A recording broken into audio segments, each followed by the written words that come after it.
In a stunning logistical breakdown, on August 31, 1944, the most aggressive and rapidly advancing American army in history, Lieutenant General George Patton's Third Army, ground to a complete halt, paralyzed by a complete lack of fuel. The question wasn't whether the Germans would recover, but whether the Americans could resume their advance before the enemy regrouped. We'll soon reveal the audacious, desperate plan concocted to restart the Allied engine and save the invasion. At 11:15 that morning, Private James Ruckert, a 19-year-old truck driver with the 514th Quartermaster Regiment, stood beside his 2.5-ton GMC truck at a fuel depot 50 miles east of Paris. He had been in France for 8 weeks, and what he witnessed defied belief. Patton's forces had surged 400 miles in a mere 30 days, liberating Paris and chasing the shattered German army across France. They were just 30 miles from the German border, poised to strike deep into the Third Reich, with the tantalizing prospect of ending the war by Christmas. Yet, his tanks and trucks were empty. The entire Third Army, spread across northeastern France, had consumed every last drop of fuel in the supply chain. They had requested 400,000 gallons of gasoline for the day but received a mere 31,000. Without fuel, this formidable mechanized force was reduced to nothing more than expensive metal stranded in French fields. The Germans, however, were not idle. Patton and his staff knew that every moment the Third Army remained motionless granted the enemy precious time to regroup, fortify their defenses, and transform a chaotic retreat into a formidable stand. Ruckert, unaware of the broader strategic picture, focused on his immediate duty. The army had trained him for 6 weeks, given him the keys to a GMC Jimmy, and tasked him with transporting supplies from the Normandy beaches to the front lines. But on that fateful August day, the depots were barren. Ships were still unloading on beaches 200 miles distant, and the rail network was in ruins. The only viable method for moving supplies was by truck, yet there were simply not enough vehicles, drivers, or daylight hours to sustain an army of 250,000 men, keeping them fed, armed, and moving at the blistering pace Patton demanded. The root of the crisis lay in a fundamental oversight. American strategy had envisioned a deliberate, staged advance across France, allowing for the establishment of supply depots, railroad repairs, and port security along the way. Patton, however, had disregarded this cautious approach. He had broken out of Normandy on August 1 and maintained an unrelenting momentum, covering 80 to 100 miles daily. The Germans couldn't halt him, so he didn't halt himself. By late August, the Third Army found itself 350 miles from its nearest operational port. Logistics officers, increasingly frantic, insisted the advance must cease. Patton's response was simply to find a way. What few grasped was that the United States had forged a military entirely reliant on oil. Every movement, whether by truck, tank, or plane, consumed vast quantities of fuel. An armored division alone required 73,177 gallons of fuel to travel 100 miles. Patton commanded multiple armored and infantry divisions, all devouring fuel at a rate that left logistics officers physically ill.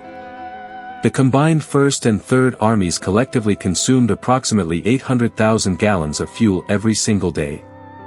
The fuel itself existed, piled high in 55-gallon drums and 5-gallon jerry cans on the Normandy beaches, thousands of tons of it, but it was 200 miles away. The only vehicles available to transport it were the very same trucks already tasked with hauling ammunition, food, medical supplies, and every other essential an army required. The challenge extended beyond gasoline. Ammunition consumption was equally staggering. Artillery batteries expended thousands of rounds daily, infantry divisions used hundreds of thousands of rifle cartridges, and tank battalions needed both fuel and ammunition in quantities unimaginable a generation earlier. Food for 250,000 men, medical supplies, vehicle spare parts, tires, everything had to travel from the beaches to an ever-advancing front.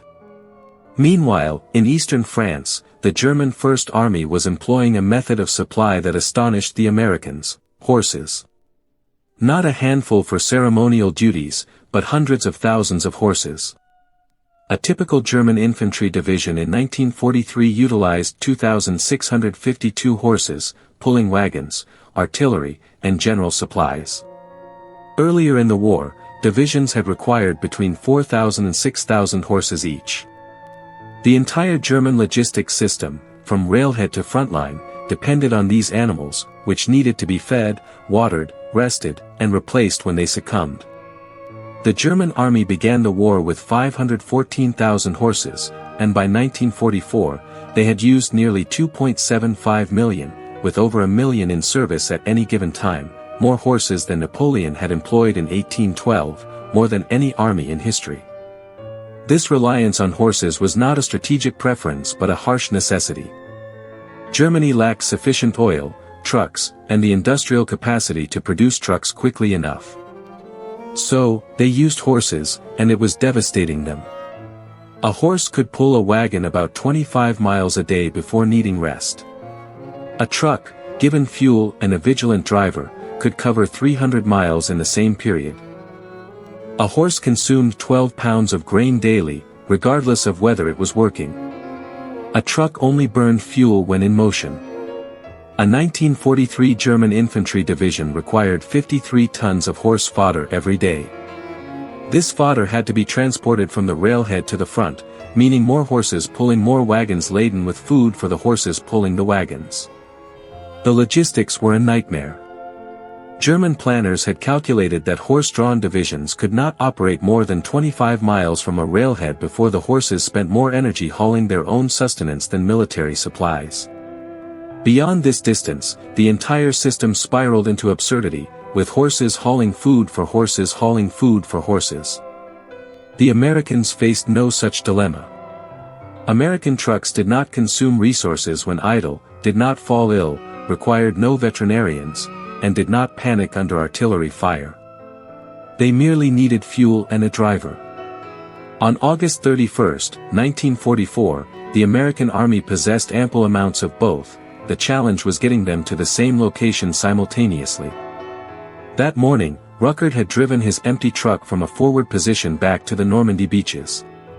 The round trip exceeded 400 miles, taking 54 hours if one drove continuously, stopping only for fuel, and if nothing broke down, and if the driver didn't succumb to sleep and veer into a ditch. Ruckert had been making this grueling run every 3 days for 2 weeks. He was utterly exhausted, as were all the drivers, averaging 4 hours of sleep or less per night. The trucks were failing faster than mechanics could repair them. Transmissions burned out, tires shredded, and engines overheated. French roads, never designed for such relentless traffic, were crumbling under convoys of hundreds of trucks, operating 24 hours a day, reducing pavement to dust and potholes. Yet, the trucks had to keep moving, for if they stopped, the army stopped. This breaking point had been looming for weeks. In early August, the logistics situation was manageable, with supply depots relatively close to the front, allowing for quick truck runs. But as Patton pressed eastward, the distances grew. A truck that could complete 3 round trips daily in early August could barely manage one by late August. The same truck, the same driver, but 3 times less capacity simply due to distance. Supply officers watched their maps with increasing apprehension, red pins marking supply dumps, blue pins denoting frontline positions, the gap between them widening each day. Their calculations, projecting tonnage and estimating breaking points, indicated the advance would have to halt by September. The only uncertainty was whether it would be a controlled pause or a catastrophic collapse. On the evening of August 21, 1944, Colonel Loren Ayers, nicknamed Little Patton, for his intellect and refusal to accept the word impossible, was given an insurmountable task. As a logistics officer with communications zone, his responsibility was to maintain functioning supply lines. On August 21, they were anything but. The Third Army's rapid advance, mirrored by the First Army to the north, meant entire divisions were running critically low on ammunition, fuel, food, and everything else. Supreme Headquarters was in a state of panic. If the advance stalled, the Germans would entrench, and the war would drag on for months, perhaps years, costing thousands more American lives for ground that could have been secured in weeks if logistics had held. General Eisenhower's staff granted Ayers and Major Gordon Gravel 36 hours to devise a solution. They toiled through the night of August 21 and all of August 22, fueled by coffee, poring over maps, calculating tonnages, debating routes, and grappling with how to move 20,000 tons of supplies daily across 200 miles of French countryside with a truck fleet already operating at its absolute maximum. The solution they conceived was stark, ruthless, and brilliant: establish dedicated truck routes, prohibiting all other traffic. Trucks would run in a continuous loop, loaded heading east, empty returning west. Every available truck in the European theater would be commandeered, drivers pulled from non-combat units, provisional truck companies formed, and drivers worked around the clock in shifts. Every hour, every mile, every gallon of fuel would be maximized. They christened it the Red Ball Express, named after an old railroad term for priority freight trains that had absolute right-of-way. Red Ball meant swift, immediate movement, nothing was to impede it.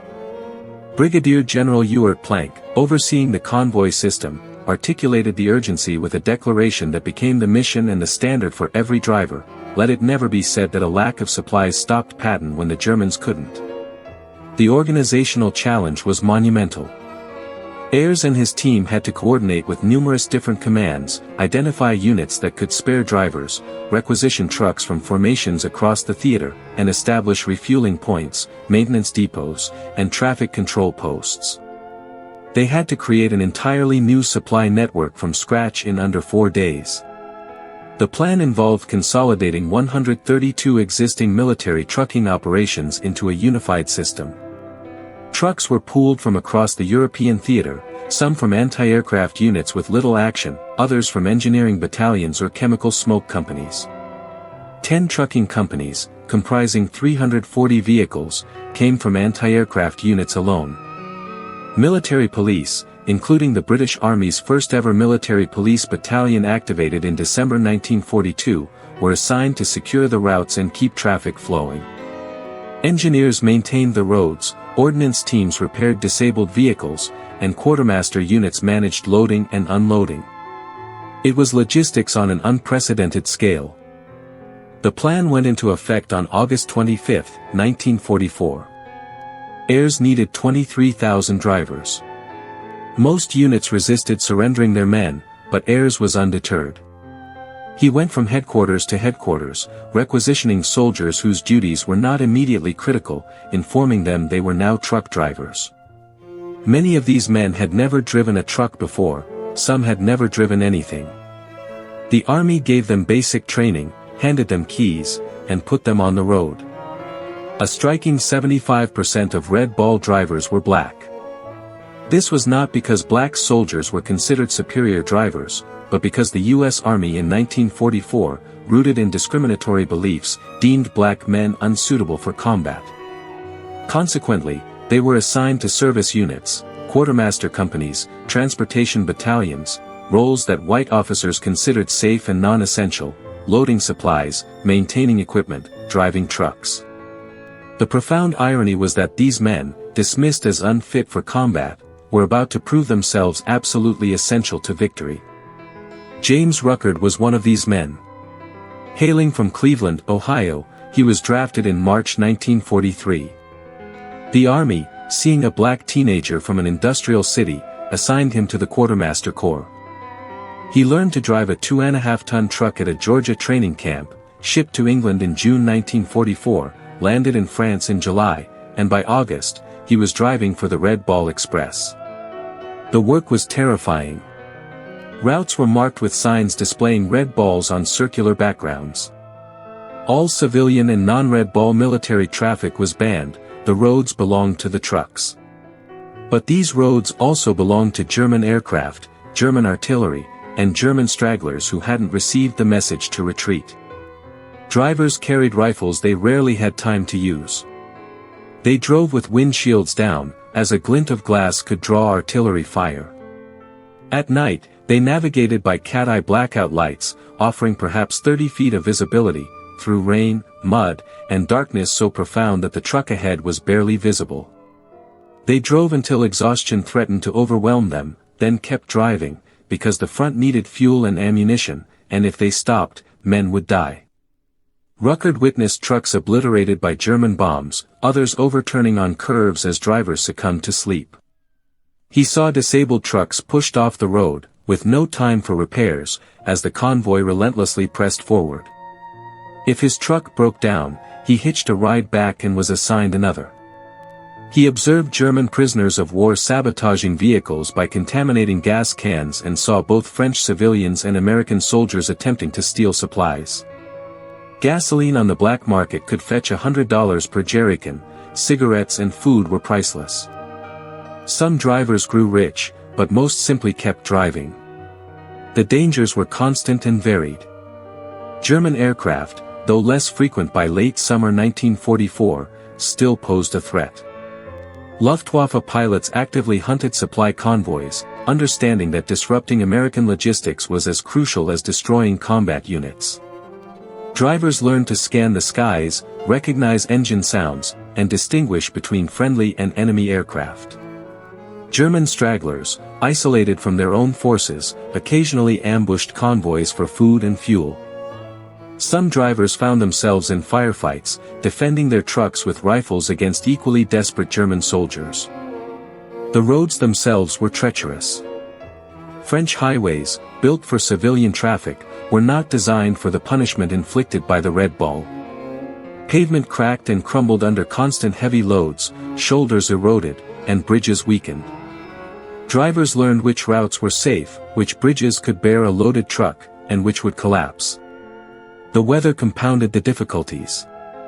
Rain transformed unpaved sections into muddy quagmires, fog reduced visibility to near zero, and wind buffeted the high-sided cargo trucks, making them difficult to control at speed. Drivers learned to handle every condition, as stopping was not an option. Accidents were inevitable, trucks collided in the darkness, vehicles veered off roads, drivers misjudged curves and rolled their trucks. Some accidents were due to mechanical failure, others to driver exhaustion, and many to sheer bad luck. Every accident cost time, supplies, and sometimes lives, but the convoys continued. For every truck that broke down, 5 more followed, carrying the vital fuel and ammunition the front needed. The statistics were staggering. At its peak, nearly 6,000 trucks were simultaneously on the road, with 900 moving at any given moment. Convoys stretched from the Normandy beaches to points near the German border. The primary route extended from the Normandy beaches through Chartres, past Paris, through Soissons, and onward toward the front, with branching routes supplying various army sectors. The total network covered over 350 miles one way, meaning some drivers faced 700-mile round trips. Highway markers bearing the red ball symbol appeared every few miles, and military police checkpoints controlled access. Only red ball trucks were permitted on these designated routes. All other traffic, civilian vehicles, regular military traffic, even supply convoys not part of the express, had to use alternative roads. These routes became almost sacred. Engineers worked ceaselessly to maintain the pavement, filling potholes within hours, giving priority repairs to damaged bridges. Any obstacle that might impede the convoys was immediately removed, for if the roads closed, the advance stopped. Loading operations at the Normandy beaches ran 24 hours a day. Empty trucks arrived, directed to specific loading zones based on the front's needs. Quartermasters, armed with manifests, specified each truck's cargo. Fuel trucks received priority routing, followed by ammunition, then food, medical supplies, and spare parts.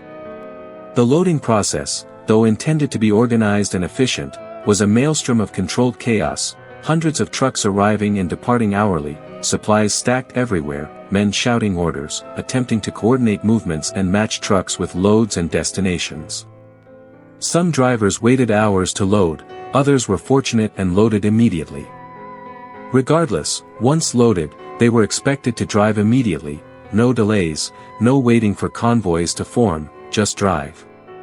Trucks were supposed to maintain 60-yard intervals and drive at 25 miles per hour. In reality, drivers removed engine governors, pushing speeds beyond 60 miles per hour. They often drove alone rather than in convoys, as waiting for other trucks wasted precious time. They defied every rule in the manual because the rules were written for peacetime, and this was war. The French countryside became a continuous blur of motion, truck after truck, hour after hour, day after day. The drivers developed a relentless rhythm: load at the beach, drive east, unload at the depot, drive west, repeat. Many drivers made the run so often they could navigate the route in complete darkness from memory, knowing every curve, every hill, every perilous intersection. Sleep became a rare luxury. Drivers learned to snatch sleep while their partners drove, curled in the cab or sprawled across ammunition crates in the back. Some learned to sleep for 10-minute intervals at rest stops, then wake and drive another 6 hours. Coffee helped when available, Benzedrine tablets helped when coffee wasn't enough. Sheer determination helped when nothing else worked. The trucks themselves began to suffer. GMC 2.5-ton trucks were robust, but not designed for this kind of relentless abuse. Engines that should have lasted years burned out in months. Transmissions, built for normal military use, failed under constant operation. Tires, already scarce, were destroyed by the rough roads and excessive speeds. Mechanics worked around the clock to keep the fleet running, cannibalizing broken trucks for parts and improvising repairs that would have made factory engineers wince but kept vehicles moving. They learned to fix transmissions in the dark, replace engines by flashlight, and patch tires with whatever materials were at hand. Between August 25 and November 16, 1944, the Red Ball Express delivered an astonishing 412,193 tons of supplies, fuel, ammunition, food, medical supplies, everything. At its peak, it moved 12,342 tons per day. The trucks covered over 48 million miles, wearing out more than 40,000 tires in the first month alone, and burning hundreds of thousands of gallons of fuel just to deliver fuel. But they kept Patton's Third Army moving, they kept the First Army supplied, and they sustained the advance when it should have stopped. On September 2, 1944, Patton's tanks began rolling again. The fuel had arrived, not all of it, never enough, but sufficient to keep them advancing. Ruckert had been part of the convoy that delivered it, driving through the night, delivering his load to a forward depot, turning around, and heading back for more. He didn't know his efforts had just saved Patton's advance. The men loading his truck didn't tell him, the officers at the depot didn't thank him. He was just a truck driver, or so the army thought, and many others believed. But the men at the front knew better. In early September 1944, a tank driver from the 5th Armored Division, John H. W. Riley, was interviewed by an army reporter. When asked what made the difference in the advance across France, he replied, "If it wasn't for the Red Ball, we couldn't have moved." They were all black drivers, and they delivered in the heat of combat. We would be in our tanks praying for them to come up. Another officer from an armored division remarked that the black drivers delivered gas under constant fire. He said, "Damned if I'd want their job. They have what it takes." Patton himself, a man rarely given to praise, told his staff in September that the 2.5-ton truck was our most valuable weapon. Colonel John S. D. Eisenhower, son of the Supreme Commander, stated after the war that, without the Red Ball truck drivers, the advance across France could not have been made. These were not empty compliments, they reflected a fundamental truth that was reshaping military thinking in real time. Logistics had always been critical in warfare, but never before had it been so fast, so flexible, so decisive. Traditional military doctrine held that armies advanced until their supply lines became overstretched, then paused to consolidate before pushing forward again. The Red Ball Express shattered that doctrine, proving that with enough trucks and enough determination, an army could advance continuously, maintain offensive momentum, and keep enemies perpetually off balance. This realization transformed how American commanders planned operations. Before the Red Ball, an advance of 400 miles in 30 days would have been deemed logistically impossible. After the Red Ball, it became the baseline expectation. Commanders knew that if they could win battles, logistics could sustain their advance. The psychological impact on German forces was profound. German intelligence officers struggled to comprehend how American armies could move so far, so fast. They analyzed American tactics, equipment, and doctrine, only to discover that the decisive advantage lay not in tactics or equipment, but in logistics. The Americans could sustain operations that German logistics simply could not match. German commanders adjusted their strategies accordingly. They ceased planning counteroffensives based on the assumption that American supply lines would overextend, and they stopped expecting American advances to pause for logistical consolidation. They learned that American armies would keep coming, supplied by an endless stream of trucks that never stopped moving. Meanwhile, the German army was crumbling from the feet up, not from bullets, but from logistics. Every infantry division needed horses, those horses needed food, and that food had to come from somewhere, which, in 1944, meant German-occupied territory that was shrinking daily. By September, German divisions were operating 90 miles from the nearest railhead, despite their own doctrine stating they shouldn't operate more than 25 miles out. The plan said their logistics would collapse, and the plan was correct. German supply columns, horse-drawn wagons moving at walking speed, took days to transport supplies that American trucks moved in hours.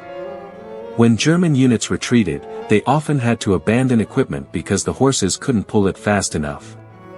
When they advanced, they frequently outran their supply wagons and had to halt, waiting for food and ammunition to catch up. The American army never faced this problem. When American units advanced, the trucks followed, swiftly. The contrast between American and German logistics was stark. An American armored division could travel 100 miles, engage in battle, and be resupplied by nightfall. A German infantry division attempting the same movement would outrun its supply wagons and be without ammunition or food within 24 hours. American commanders planned operations knowing their logistics could support rapid advances, German commanders planned knowing their logistics could not. This fundamental difference shaped every battle, every campaign, every strategic decision. Stories circulated among American troops about German reactions to American logistics. Some accounts, never fully verified but widely told, described captured German soldiers watching American landing craft unload endless streams of trucks and asking their guards where the real forces were. Whether these specific incidents occurred or became part of soldier folklore, they reflected a genuine gap in understanding. The Germans had built an army around animal transport, the Americans had built an army around mechanical transport. One system belonged to the past, the other to the future. By October 1944, German intelligence officers were writing reports on American logistics capabilities.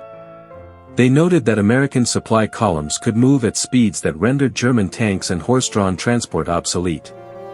They observed that American trucks could operate in weather conditions that immobilized horses, and that American vehicles did not require the massive amounts of fodder that German animals consumed. They concluded that the American logistical advantage was insurmountable. One intelligence assessment from 1st Army headquarters concluded that the Americans had solved the problem of mobile warfare in a way the Germans could not replicate, noting that American motorized logistics allowed sustained advances over distances impossible with animal transport. The report concluded that unless Germany found a way to match American mobility, the war was lost. The report was correct. In Russia during the winter of 1941, the German army had learned the catastrophic consequences of failed horse-drawn logistics. The advance on Moscow stalled in December, not because German soldiers lacked the will to fight, but because the horses could not move in the extreme cold. Temperatures plummeted to -40 degrees, and horses froze to death by the thousands. The survivors could not pull wagons through snow and ice. In December 1941 and January 1942 alone, 179,000 German horses died on the Eastern Front, a number that excludes those lost to disease, exhaustion, or starvation, only those that froze. German divisions that had begun Operation Barbarossa in June with 6,000 horses were reduced to a few hundred by winter. Supply wagons were immobilized, artillery couldn't move, ammunition failed to reach the front, and soldiers went hungry. The entire offensive ground to a halt because the logistics system relied on animals that could not survive the Russian winter. American trucks did not face this problem. They operated in heat, cold, rain, and snow. If the engine started, the truck moved. If a truck broke down, another was acquired. There was no 3-year wait for a horse to mature, no need for training, no search for fodder. Only fuel and a driver were required. The difference extended beyond simple mechanical reliability, it was a difference in strategic vision. The United States understood that modern industrial warfare demanded industrial logistics. One could not fight with factories and supply with farms. One could not build tanks in Detroit and supply them with horse-drawn wagons. Germany attempted to bridge this gap, building tanks and planes with the era's most advanced technology, then supplying them with methods Napoleon would have recognized. This contradiction doomed them. By November 19, 1944, the Red Ball Express had achieved its mission. The port of Antwerp in Belgium had been captured and opened, French railroads partially repaired, and portable fuel pipelines laid from the coast to forward areas. The desperate emergency that birthed the Red Ball was over. On November 16, the operation officially ended. Trucks returned to their original units, drivers to their regular assignments, and the Red Ball signs came down. But what the Red Ball Express had accomplished fundamentally altered the American Army's understanding of logistics. Before the Red Ball, logistics was a process of careful planning, building depots, establishing supply lines, and advancing in stages. The Red Ball proved that with enough trucks and enough drivers willing to push themselves to exhaustion, an advance could be sustained over distances previously thought impossible. Supply lines could be outrun and new ones built on the fly. Movement could be maintained when conventional wisdom dictated a halt. The lessons learned from the Red Ball Express influenced military logistics for decades.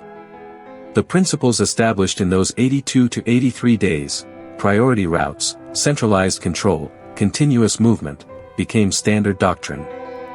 Future operations in Korea, Vietnam, and beyond would apply Red Ball principles on even grander scales. The Red Ball also impacted civilian logistics. After the war, General Eisenhower championed the interstate highway system, partly based on his understanding of the importance of robust roads gained from the Red Ball experience. The modern logistics industry, with its emphasis on continuous movement and just-in-time delivery, owes a debt to those drivers racing across France in 1944. Perhaps most importantly, the Red Ball Express demonstrated that logistics is not merely a support function, logistics is combat.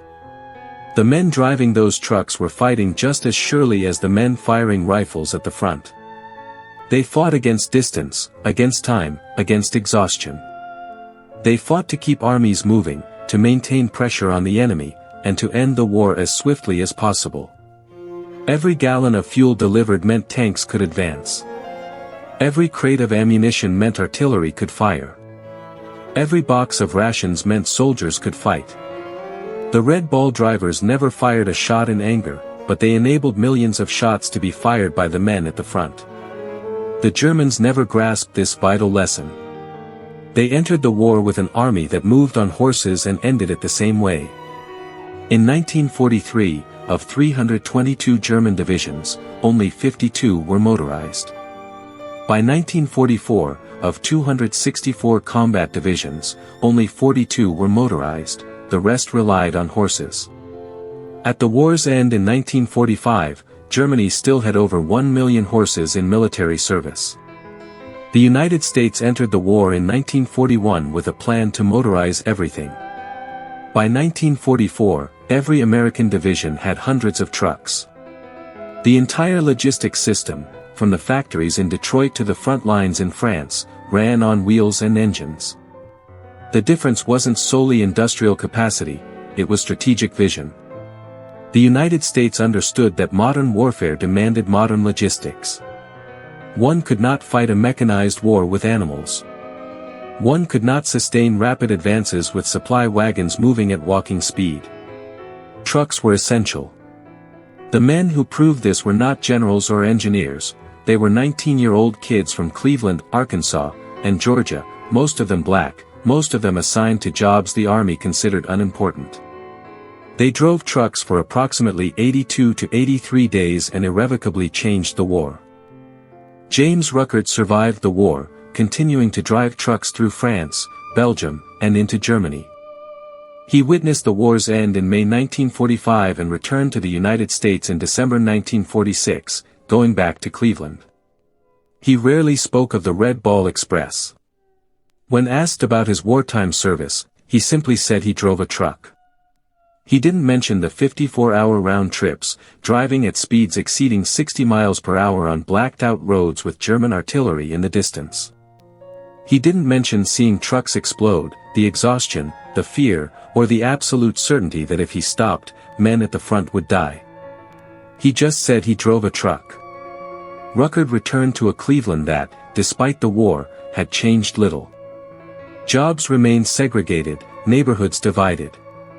The GI Bill promised education and home loans, but banks often refused to lend to black veterans.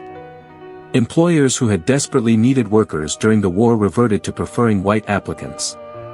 Ruckert found work where he could, driving trucks in civilian life, the same skill he'd learned in the Army, now applied to peacetime commerce. He married, raised a family, and lived a quiet life. The 5 Bronze Stars he earned for his service sat forgotten in a drawer. The Pentagon sent official recognition, but that meant little when trying to secure a mortgage or find steady employment. Many Red Ball drivers shared similar experiences. They had proven their worth in the most demanding circumstances imaginable, demonstrating courage, skill, and determination, essential to Allied victory. Then they returned home to an America that still denied them equal citizenship. Some, despite the obstacles, found success, using the GI Bill for education, starting businesses, and building careers. Others struggled, caught between the pride of their accomplishments and the frustration of a society that devalued their contributions. In 1999, a report by the Cleveland Plain Dealer, published in the New York Times, located Ruckert and interviewed him about the Red Ball Express. Ruckert, then 74, remembered everything.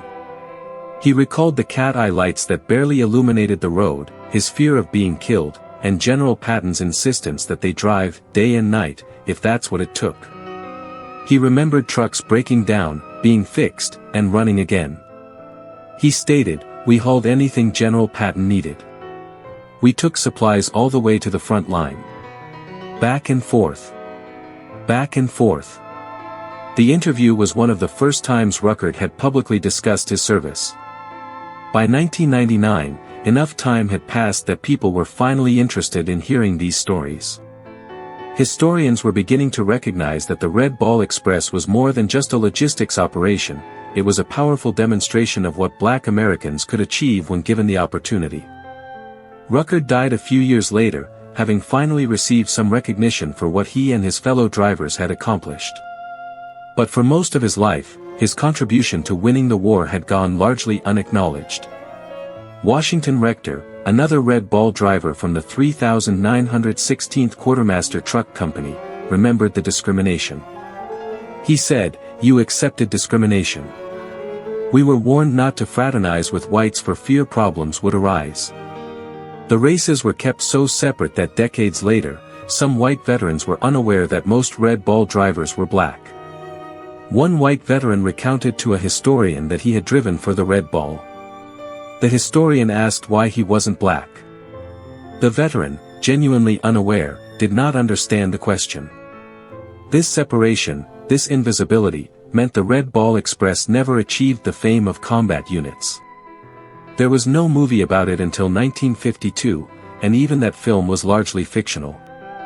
The men who drove the trucks were not celebrated, nor were they given medals.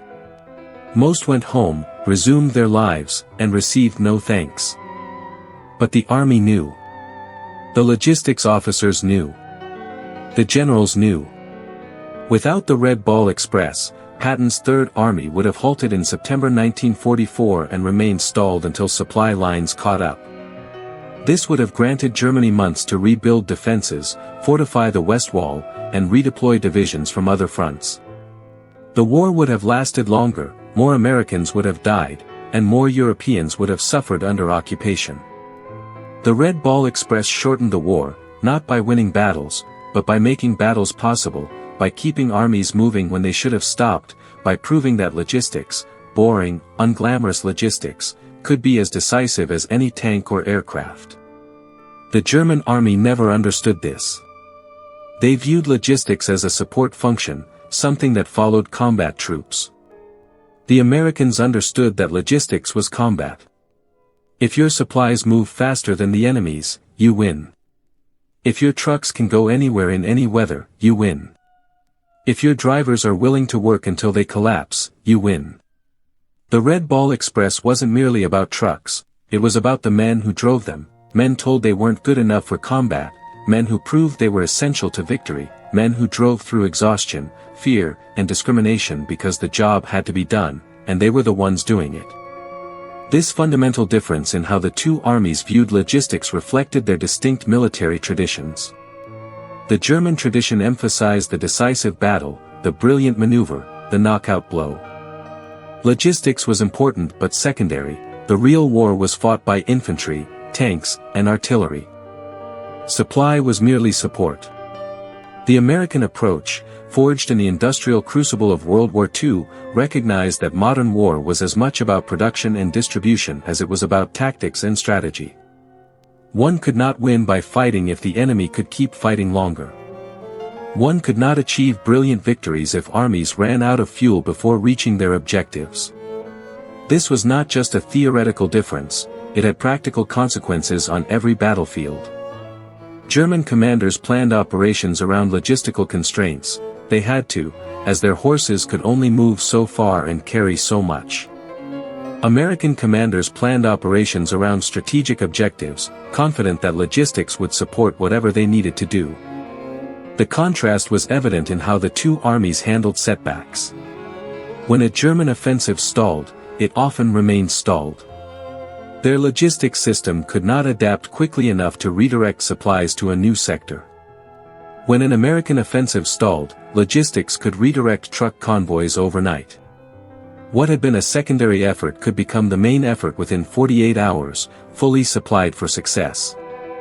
The Red Ball Express was the most dramatic example of this flexibility, but it was not unique. Throughout the war, American logistics demonstrated an ability to adapt, improvise, and solve problems that German logistics could not match. Part of this stemmed from industrial capacity. America simply had more trucks, more fuel, more of everything. But industrial capacity alone did not win wars. The Soviet Union possessed industrial capacity but struggled with logistics throughout the war. What made American logistics effective was the will to innovate, to try new approaches, to break established rules when necessary. The Red Ball Express shattered every established rule of military logistics. It concentrated too many vehicles on too few roads, operated without proper maintenance infrastructure, and pushed drivers beyond what any manual deemed safe. It violated doctrine in a dozen ways, and it worked. In the final analysis, Germany lost the war for many reasons, but one was horses, 2.75 million horses that consumed food, required care, moved slowly, and died in the cold, animals representing a logistics system designed for the 19th century attempting to fight a 20th century war. The United States won for many reasons, but one was trucks, millions of trucks, driven by men the army underestimated, moving supplies at speeds the Germans could not match. That is how logistics wins wars. Not with grand strategy or brilliant tactics, but with 19-year-old drivers who keep moving when every fiber of their being screams to stop, with mechanics who fix broken transmissions in the middle of the night, with officers who refuse to accept that something is impossible and find a way to make it work anyway. The Red Ball Express ran for approximately 82 to 83 days, moving 412,193 tons of supplies. It kept two armies advancing when they should have stopped, helping to end the war months earlier than it would have otherwise. It accomplished all of this with trucks instead of horses. Therein lies the difference between victory and defeat. Sometimes, it's not about who has the better tanks or the better generals. Sometimes, it's about who has the better trucks and the men willing to drive them. The men who fought against America left the most honest record of its power. Battlescars brings you one of those stories every single day. If this one held you to the end, subscribe, tomorrow's story is already waiting. And your next one is right here.